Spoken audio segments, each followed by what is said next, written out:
প্রতি মাসে আপনার যেই মাসিক সঞ্চয় বা মান্থলি কিছুটা সারপ্লাস থাকে, সেই সারপ্লাসটা আপনি কোনো একটা ব্যাংকের ডিপোজিট পেনশন স্কিম নাকি ডিপিএস করবেন, নাকি কোনো একটা অ্যাসেট ম্যানেজমেন্ট কোম্পানির ফিক্সড ইনকাম মিউচুয়াল ফান্ডে সেটাকে বিনিয়োগ করবেন, সেই বিষয়টি আমি আজকে আমার ভিডিওতে ব্যাখ্যা করব, যাতে করে আপনি সিদ্ধান্ত নিতে পারেন যে আপনার মান্থলি সেভিংস যেটা আছে সেটা আপনি ব্যাংকের ডিপিএস এ রাখবেন প্রতি মাসে মাসে, নাকি কোনো একটা মিউচুয়াল ফান্ডে আপনি এসআইপি বা সিস্টেমেটিক ইনভেস্টমেন্ট প্ল্যানের মাধ্যমে সেটাকে বিনিয়োগ করবেন। আচ্ছা, তো এখন ডিপিএস এবং মিউচুয়াল ফান্ডের এসআইপির ক্ষেত্রে একটা বড় পার্থক্য হচ্ছে যে প্রি ম্যাচিউর উইথড্রয়াল। ডিপিএস এর ক্ষেত্রে যেটা একটা বড় ড্রব্যাক, সেটা হচ্ছে লেটসে আপনি 3 বছরের জন্য কোনো একটা ব্যাংকে ডিপিএস করেছেন, কিন্তু 2 বছর পরে হঠাৎ করে আপনার জরুরি প্রয়োজনে ওই টাকাটা প্রয়োজন হচ্ছে।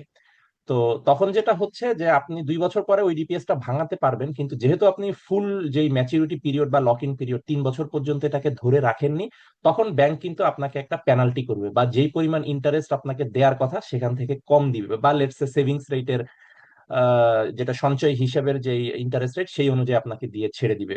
অর্থাৎ যেই পরিমাণ ইন্টারেস্ট দেওয়া হয়েছে সেখান থেকে কর্তন হবে বা সমন্বয় হবে। কিন্তু মিউচুয়াল ফান্ডে আপনি যখন এই এসআইপিটা করবেন, সেখানে কিন্তু ওইভাবে প্রি ম্যাচিউর উইথড্রয়াল পিরিয়ড বলে কিছু নেই, কারণ ওখানে কোনো লক ইন পিরিয়ড বা কমিটমেন্ট পিরিয়ড নেই। শুধু 1 বছরের নিচে আপনি যদি উইথড্র করেন তখন ওরা 1% একটা চার্জ করে বা এক্সিট লোড বা পেনাল্টি করে। আদার দ্যান দ্যাট 1 বছরের বেশি সময় পর আপনি যখনই উইথড্র করেন, আপনি 13 মাস পর উইথড্র করেন, 1.5 বছর পর উইথড্র করেন, 2 বছর পর উইথড্র করেন, ওইটার কিন্তু কোনো পেনাল্টি নেই, কারণ এটার কোনো লক ইন পিরিয়ড নেই। আপনি 1 বছরের পরে, 1.5 বছর পর বা 2 বছর পর যদি উইথড্র করতে চান, আপনি ওই দিনের যে net asset value NAV per unit price সেই অনুযায়ী আপনি আপনার ইউনিট গুলো সেল করে আপনার টাকাটা উইথড্র করে নিতে পারবেন।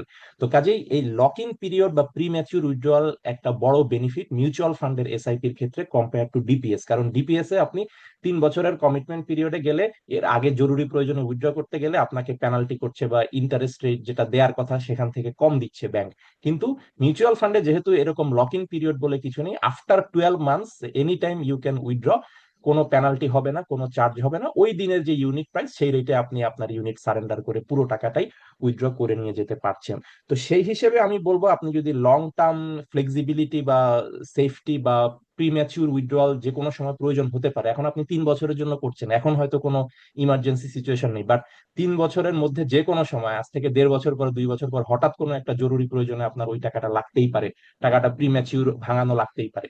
তো ওই ধরনের ক্ষেত্রে কিন্তু মিউচুয়াল ফান্ডের এসআইপিটা অনেক বেশি নিরাপদ, যেহেতু ওখানে আপনাকে কোনো পেনাল্টি করা হচ্ছে না, বাট ব্যাংকের ডিপিএস এর ক্ষেত্রে তারা কিন্তু একটা পেনাল্টি করছে, বা ইন্টারেস্ট রেট যেটা দেওয়ার কথা সেখান থেকে তখন অনেক কম দিচ্ছে। আচ্ছা, তো এই প্রিম্যাচিউর উইথড্রয়ালের এটা একটা বড় বেনিফিট মিউচুয়াল ফান্ডের এসআইপির ক্ষেত্রে। আর আরেকটা পয়েন্ট আমি যেটা বলবো, যে ডিভিডেন্ড বা লভ্যাংশ। কোন একটা অ্যাসেট ম্যানেজমেন্ট কোম্পানিতে আপনি যখন তাদের এসআইপিটা করছেন মিউচুয়াল ফান্ডে, তো তখন যেটা হয় যে ওরা প্রতি বছর শেষে কিন্তু একটা ডিভিডেন্ড বা লভ্যাংশ দেয়। যেমন আমার যেই ফিক্সড ইনকাম মিউচুয়াল ফান্ডে আমার এসআইপি করা আছে, সেখানে আমি কিছুদিন আগে দেখলাম যে গত 31শে ডিসেম্বর 2025 তারিখের রেকর্ড ডেট ধরে ওরা 8% ক্যাশ ডিভিডেন্ড ডিক্লেয়ার করেছে। তো কাজেই যার যেই কয়টা ইউনিট আছে সেটার এগেনস্টে 8% অ্যাড হবে। আপনার যদি 100টা ইউনিট থাকে, 8টা ইউনিট অ্যাড হবে। তো লেটস আমার যদি ওখানে 1000টা ইউনিট থাকে, তো আমার 80টা ইউনিট অ্যাড হবে।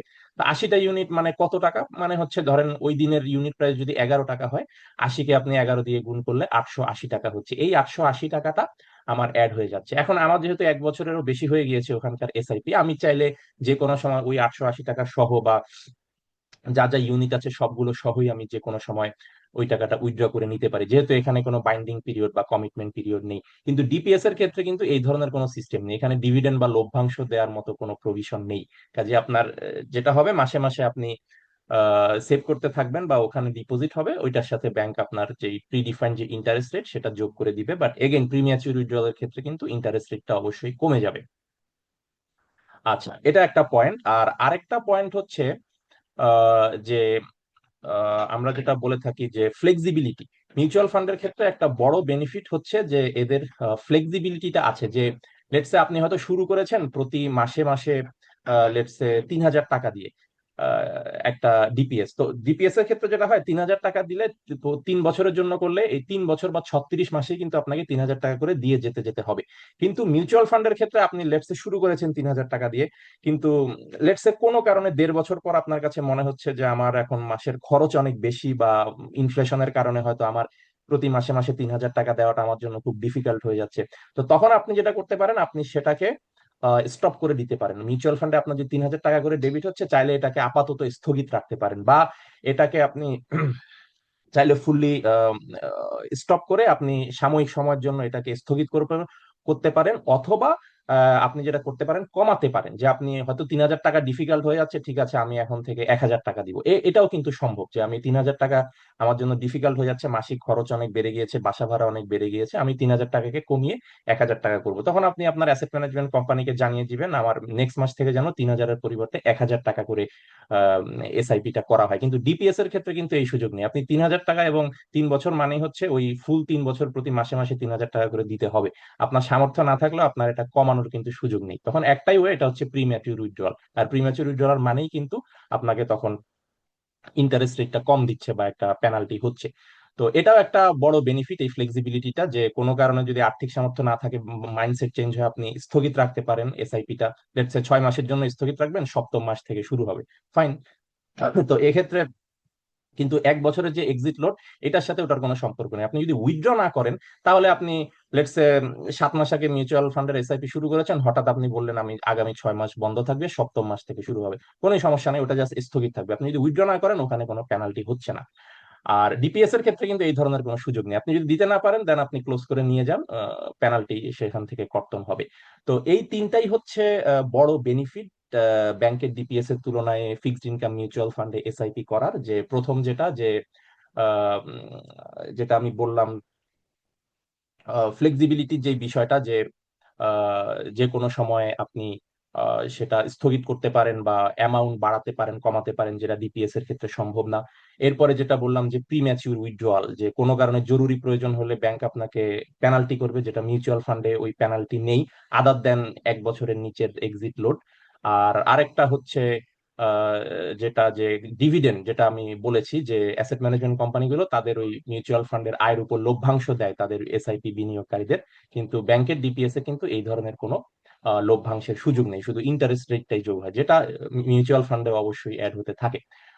তো আমার মনে হয় এই তিনটা পয়েন্টের ভিত্তিতে, যেটা যেটা ফ্লেক্সিবিলিটি বা বা ক্যাশ ডিভিডেন্ড বা যেটা প্রিম্যাচুর উইথড্রলার, এই তিনটা পয়েন্টের ভিত্তিতে আমার মনে হয়, আমি যেটা পার্সোনালি আমার ওপিনিয়ন, যে লং টার্মে চিন্তা করলে কোনো একটা ভালো অ্যাসেট ম্যানেজমেন্ট কোম্পানির ফিক্সড ইনকাম মিউচুয়াল ফান্ডে আপনি যদি এসআইপি করেন, সেটা আপনি যে কোনো সময় উইথড্রয়ালে যে মেন্টাল পিস পাচ্ছেন, আপনি পাশাপাশি ক্যাশ ডিভিডেন্ড পাচ্ছেন প্রতি বছর শেষে, পাশাপাশি আপনার যদি হঠাৎ করে আর্থিক সামর্থ্য কমে যায়, আপনি সেটা স্থগিত রাখতে পারছেন বা অ্যামাউন্ট কমাতে পারছেন, বা যদি আপনার হঠাৎ আর্থিক সামর্থ্য বেড়ে যায়, আপনি চাইলে অ্যামাউন্টটাকে বাড়িয়েও দিতে পারছেন। যে 3,000 টাকা দিয়ে শুরু করেছেন, এখন আপনার বেতন অনেক বেড়ে গিয়েছে, ঠিক আছে আমি 5,000 টাকা করে শুরু করবো পরের মাসে, ফাইন। আপনি অ্যাসেট ম্যানেজমেন্ট কোম্পানিকে বলে দিলে তারা পরের মাস থেকে প্রতি মাসে মাসে 5,000 টাকা করে কাটবে। কিন্তু ডিপিএস এর ক্ষেত্রে কিন্তু এই সুযোগ নেই। 3,000 টাকা দিয়ে শুরু করলে ওই 3 বছর 3,000 টাকাই থাকবে।